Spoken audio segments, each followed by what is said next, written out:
गुरु विष्णु गुरुदेव महेश्वर गुरु साक्षात परम ब्रह्मा तस्मै श्री गुरुवे नमः।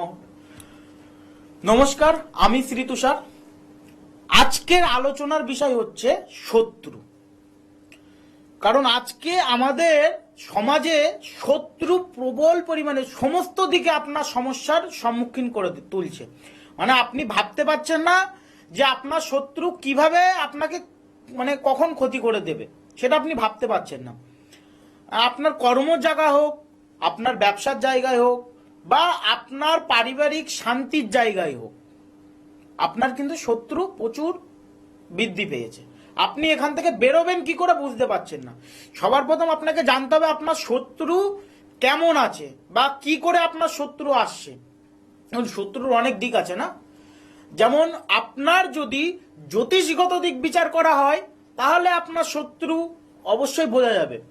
আপনার জন্মছক বিচার করলে আপনার শত্রু বোঝা যাবে যে আপনার শত্রু কেন আসছে, কোন গ্রহের ডিস্টার্বের কারণে আপনার শত্রু বৃদ্ধি পাচ্ছে। আপনার ষষ্ঠম ভাবটাকে বিচার করতে হবে। ষষ্ঠ ভাবে যদি কোনো পাপ গ্রহ বা আপনার কোনো নেগেটিভ কোনো গ্রহের দৃষ্টিপাত হয়ে থাকে তাহলে কিন্তু শত্রু বৃদ্ধি পায়। বা আর একটা মূল কারণ আছে, আমি সবসময় বলি, দেখুন আমি সবসময় একটা কথা কি বলি, আমার অনুষ্ঠান যারা দীর্ঘদিন ধরে দেখেন তারা কিন্তু জানেন যে আমি একটা দিকের বিষয় কিন্তু কোনোদিন বলি না।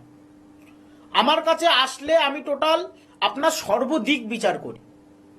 যে আমি শুধু বললাম যে আপনার জন্মছক অনুযায়ী আপনার শত্রু বৃদ্ধি পাচ্ছে, বলে দিলাম আপনি এটা করুন, আপনার এখান থেকে সমস্যা থেকে বেরোতে পারবেন, সেটা কিন্তু হয় না। আমার কাছে আসলে আপনি না চাইলেও আপনার পুরোপুরিভাবে বিচার করি আমি।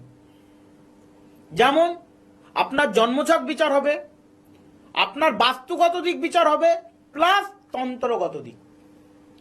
হ্যাঁ, আমার প্রোগ্রামে সবসময় আমি তন্ত্রটাকে বেশি ঢোকাই। কেন? কারণ দেখুন, তন্ত্র এমন এক জিনিস, মানুষের ভাবনা যেখানে শেষ তন্ত্র কিন্তু সেখান থেকেই শুরু। মানুষের ভাবনা যেখানে শেষ সেখান থেকেই তন্ত্র শুরু। তন্ত্র অদৃশ্য হলেও সত্য, এক কঠিন সত্য তন্ত্র। মানে আপনি ভাবতে পারছেন না তন্ত্র দিয়ে কি হয়।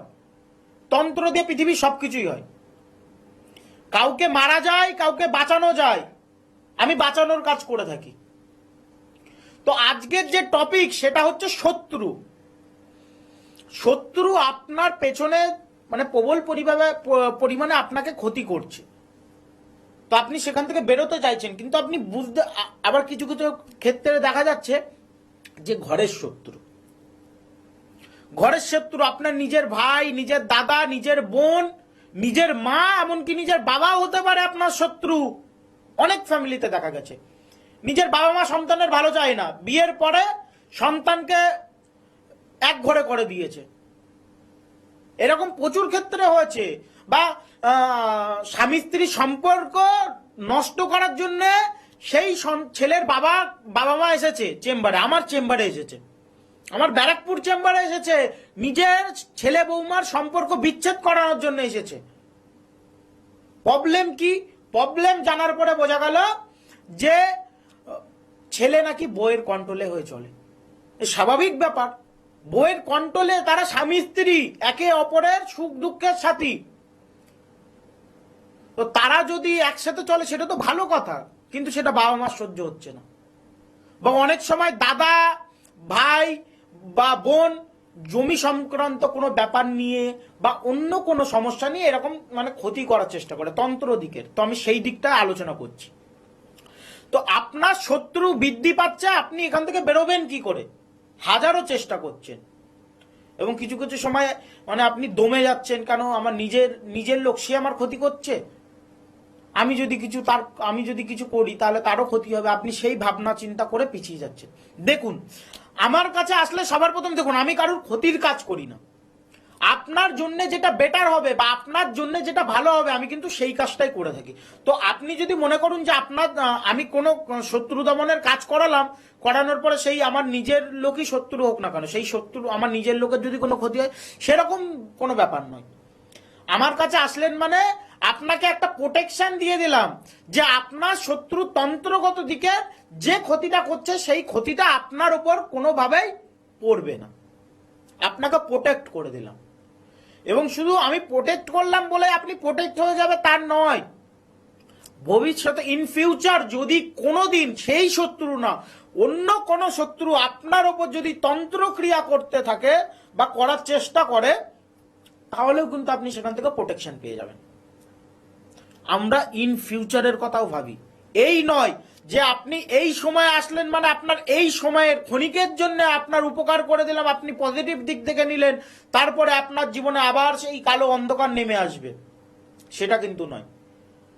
আপনার জীবনে আলো আসবে মানে অন্ধকারের দিক আর আসবে না, এটাই আমি তন্ত্র জানি, আমি তন্ত্রের কাজ করে থাকি, আমার গুরুর বিশেষ কৃপা আছে এবং আমি তন্ত্রের সমস্ত কাজ কিন্তু তারাপীঠ শ্মশানে বসে করে থাকি।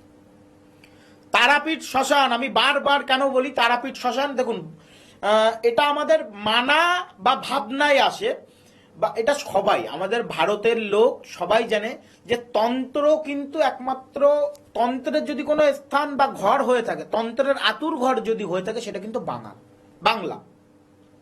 আমাদের পশ্চিমবঙ্গেই কিন্তু তন্ত্রের আতুর ঘর, ওয়েস্ট বেঙ্গল কিন্তু তন্ত্রের আতুর ঘর। তো এখান থেকেই তন্ত্র নিয়ে খেলা, এখান থেকে এখন তো তন্ত্র নামে ভণ্ডামি চলে এসেছে। অনেকে আছে ফেসবুকে নানান ধরনের তন্ত্র, 2 মিনিট 5 মিনিট 10 মিনিটে কাজ হয়ে যাবে, সমস্যার সমাধান হয়ে যাবে, আপনি শুধু আসার দরকার। আপনি গেলেন মানে ফেসে গেলেন। তন্ত্রের কাজ বারবার বলি কিন্তু 2 মিনিট 4 মিনিট 5 মিনিটে হয় না। তন্ত্রের কাজ আপনার মনে করুন আপনার একটা সমস্যা হচ্ছে, সেই সমস্যার জন্য আপনি কি হলো ডাক্তারের কাছে গেছেন, আপনার কোনো পায়ে চোট লেগেছে বা আপনার হাড়ে কোনো ক্র্যাক হয়ে গেছে, সেই ক্র্যাকটাকে আপনার 2 দিনে ঠিক হয়ে যাবে? ডাক্তার কি বলবে যে আপনার 2 দিন পর পা পুরো ঠিক হয়ে যাবে? যেমন আপনার হাড়ের ক্র্যাকটা হয়েছে, সেটা আপনার ক্যালসিয়ামের ট্যাবলেট দেবে বা নানান ধরনের প্লাস্টার করে দিল, সেটা আপনি দীর্ঘদিন কিছুদিন আপনার মনে করুন 1 মাস 2 মাস 3 মাস পর আপনার সেটা হয়তো ঠিক হয়ে গেল। তো তেমনই তন্ত্রের কাজ, আপনার সমস্যাটা যেমন একদিনে আসেনি, তেমন আপনার সমস্যার সমাধান একদিনে হবে না। তার জন্য আপনাকে টাইম নিয়ে ধৈর্য নিয়ে থাকতে হবে। তন্ত্র খেলনা নয়। তন্ত্র নিয়ে অনেকেই খেলে কিন্তু আমরা খেলতে পারি না। আমরা তন্ত্রকে ভক্তি করি, শ্রদ্ধা করি, কারণ মায়ের দেওয়া আশীর্বাদ তন্ত্র। আমরা মায়ের কাছ থেকে তন্ত্র পেয়েছি, মায়ের কাছ থেকে আমরা সাধনা করেছি, আমার গুরুর কাছ থেকে সাধনা শিখে আমরা সাধনা করেছি, তারপরে কিন্তু আমরা তন্ত্র করার উপযোগী হয়েছি। তাও আমরা সমস্ত কাজ করতে পারি না, কেউই পারে না। আমি নয়, কেউই বলতে পারবে না যে আমি সমস্ত কাজ করে দিতে পারবো। কিন্তু আমরা যতটুক জানি, যতটুক আমরা শিখেছি, ততটুক করে দেওয়ার চেষ্টা করি। দেখুন অনেক সময় আমার কাছে অনেক দিদি ভাইরা ফোন করেন যে গুরুজি আপনি তো লাইভ ফোন কলে খুব কম আসেন দেখি, আপনি তো লাইভে আসেন না, আপনি আপনার কাছে ফোন করলে আপনি তো ব্যস্ত থাকেন, তো আপনি ফোন করলে তোলেন না। দেখুন আমি সবসময় বারবার কি বলি, আমার ভিডিওতেও বলা হয়, আমার প্রোগ্রামে বলা হয় বারবার, যে আমি কিন্তু রাত 10টার পর থেকে যারা আমার সাথে যোগাযোগ করতে চাইছেন তারা 10টার পর কল করবে। সারাদিন চেম্বার করি, রাত্রে আমি 1 ঘন্টার জন্য ফোন তুলি, সেটা যেই ফোন করুক আমি তার ফোন তুলি, অ্যাটেন্ড করি। ফোন তোলার পরে যেটা সমস্যা আমি কিন্তু আমার তরফ থেকে যতটুকু বলার প্রয়োজন আমি মনে করি ততটুকু বলে দিই। সব কথার সমাধান কিন্তু হয় না ফোন কলে। আপনাকে তার জন্য একটা পর্যাপ্ত জায়গায় আসতে হবে। আপনি যেমন ডাক্তার আপনার বাড়িতে যায় না, ডাক্তারের কাছে আপনি যান, ডাক্তারের চেম্বারে গিয়ে আপনি যেমন আপনার রোগের কথা বলেন, তেমন আমার কাছে আসতে হবে। আমার কাছে নয়, আপনি যার কাছে যান তার কাছে যেতে হবে। আপনি ঘরে বসে যদি ভাবেন যে আপনার সমস্যার সমাধান হবে, তাহলে কিন্তু হবে না কোনো। শুধু ফোন কলে জেনে নিলাম, জেনে নিয়ে কোনো সমস্যার সমাধান আপনি কি করে করবেন? আপনি জেনে যদি নিয়ে থাকেন, কি করবেন? আপনি কি করতে পারেন আপনার নিজের জন্য? আপনি জানেন যে আপনার 2 দিন বাদে পাটা ভেঙে যাবে, তো আপনি কি করবেন? কিছুই করতে পারবেন না। যে বলছে মানে সে আপনার প্রতিকার করতে পারবে, তার কাছে যেতে হবে যাতে আপনার পাটা ভেঙে না যায়। তো যাই হোক, এই আলোচনা থেকে আমি যেটা বলছি, যে নানানভাবে শত্রু দ্বারা পীড়িত আছেন। দেখা যাচ্ছে নতুন ব্যবসা খুলেছেন বা নতুন কোনো দোকান খুলেছেন, সেই দোকানের ক্ষেত্রে কর্ম বেঁধে দিয়েছে।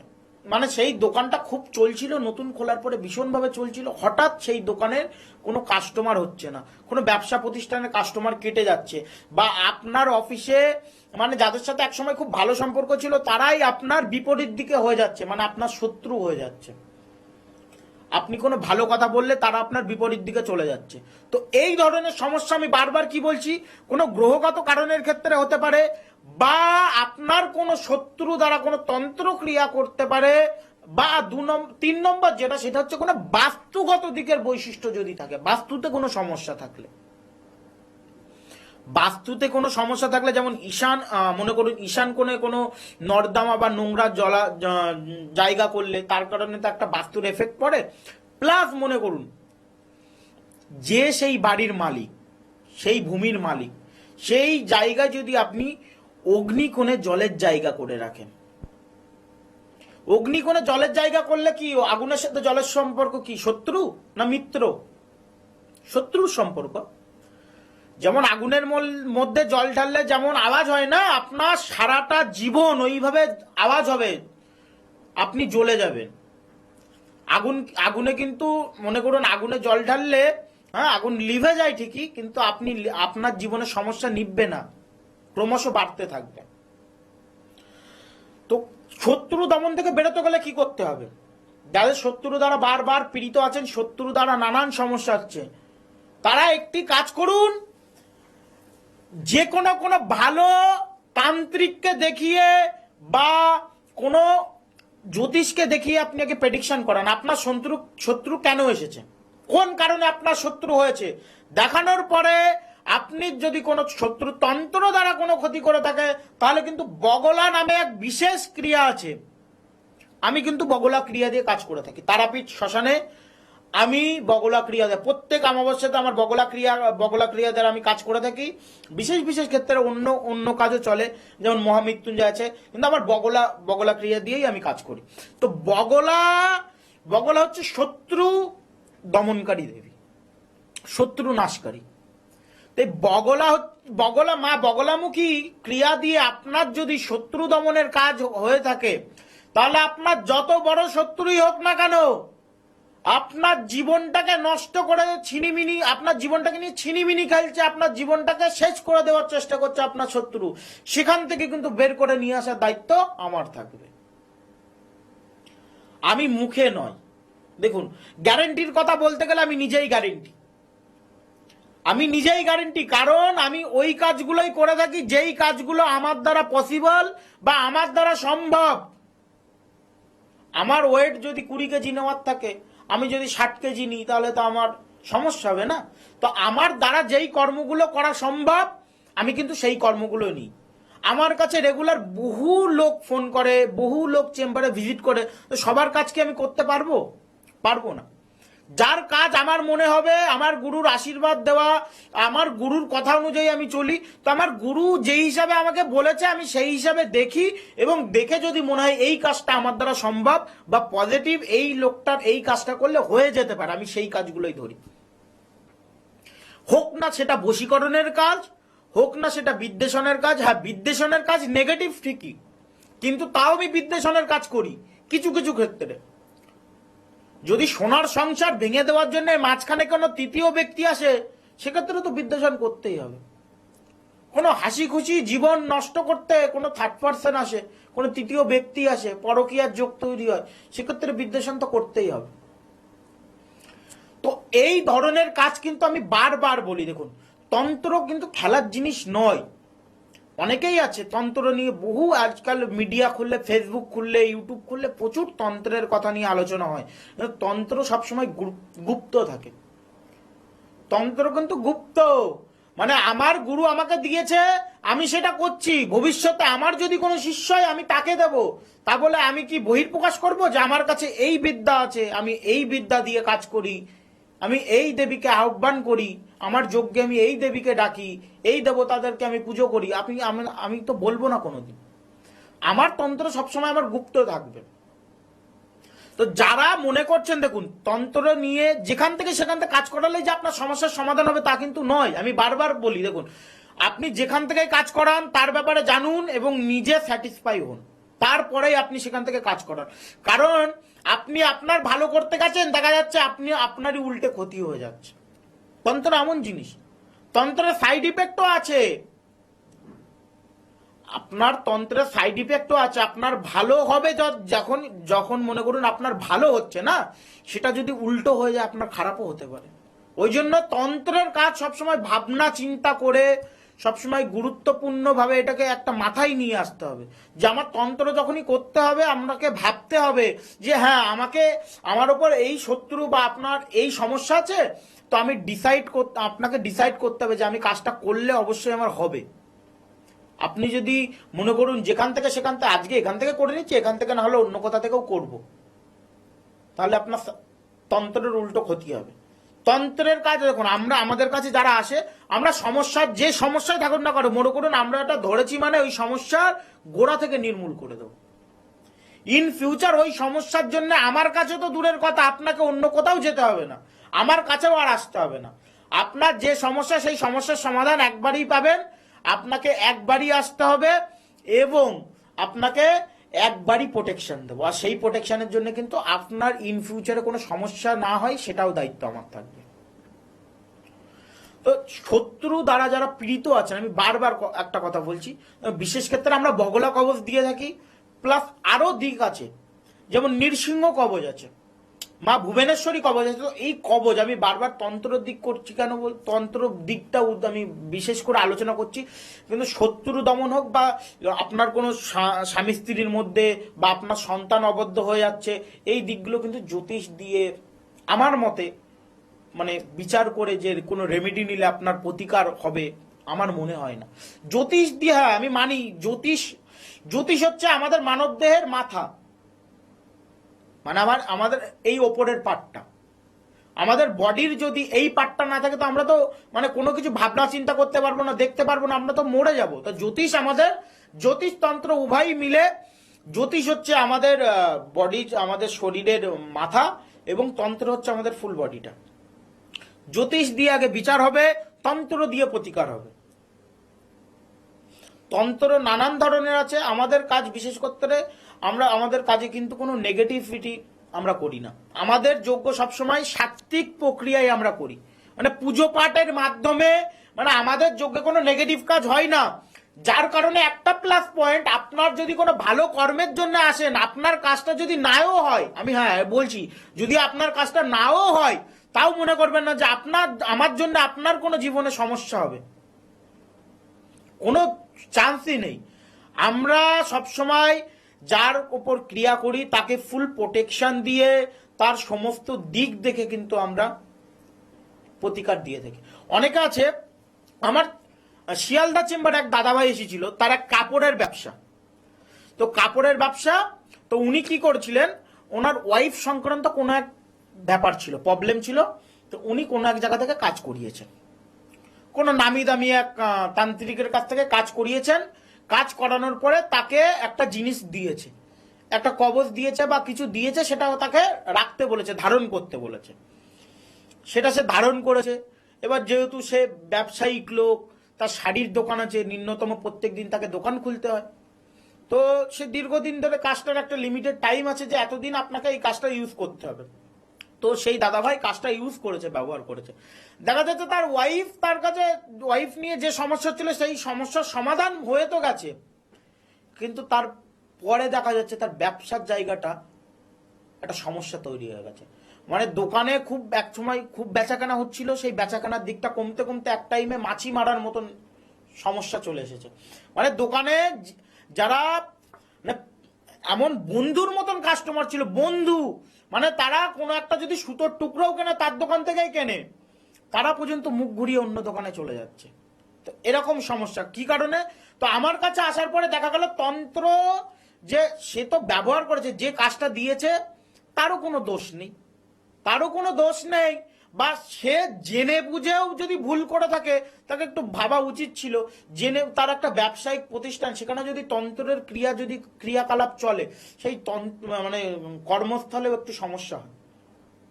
তো যারা এই ধরনের, আমি বারবার কেন বলছি, তন্ত্রের কাজ সোজা নয়। আমি যার কাছ থেকে তার কাছ থেকে কাজ করিয়ে নিলাম, আমার তো এই কাজটা হয়ে গেলে উল্টো কোনো সাইড ইফেক্টও হতে পারে।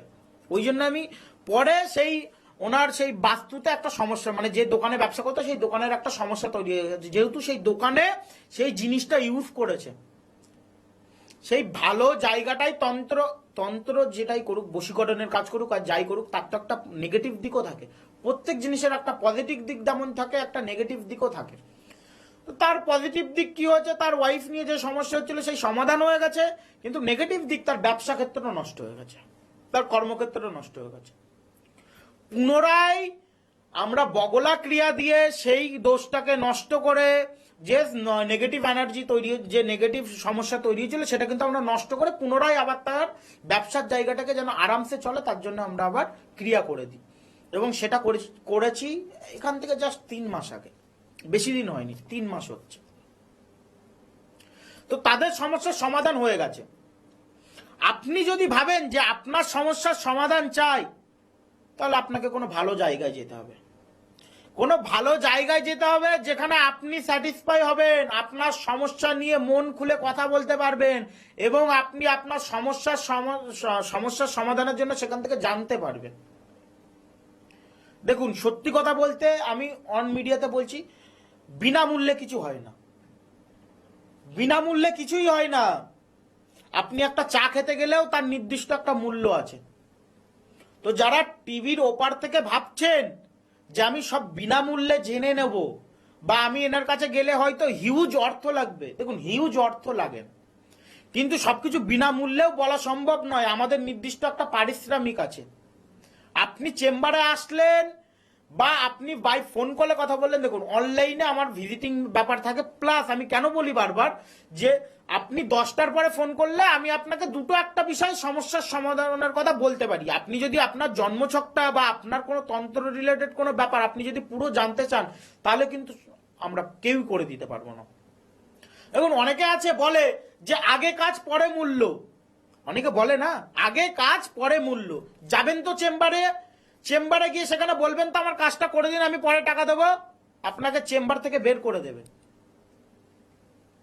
তো আমরা ওরকম চটকদারি বিজ্ঞাপন দিই না, আমরা আপনাদেরকে যতটুক সত্যটা বলে আপনাদের কাছে দিতে পারি, সত্যটা আপনাদের কাছ পর্যন্ত পৌঁছাতে পারি, আমরা কিন্তু সেই দিকগুলো আপনাদের সামনে তুলে ধরি। তো যারা শত্রু দ্বারা পীড়িত বা নানান ধরনের সমস্যা হচ্ছে, এই যে ডিসেম্বরের যে 19 তারিখ আমি তারাপীঠ শ্মশানে বসে কাজ করব, যারা সমস্যার সমাধান করতে চান অবশ্যই একটিবার আমার সাথে ফোন কলে যোগাযোগ করে নেবেন, বা আমার চেম্বারে এসে ভিজিট করবেন। টিভির নিচে দেখুন স্ক্রল দিয়ে যাচ্ছে আমার চেম্বারের অ্যাড্রেসগুলো, এবং আমার যে নাম্বার আছে ওই নাম্বারে ফোন কল করে আমার সাথে কথা বলতে পারবেন।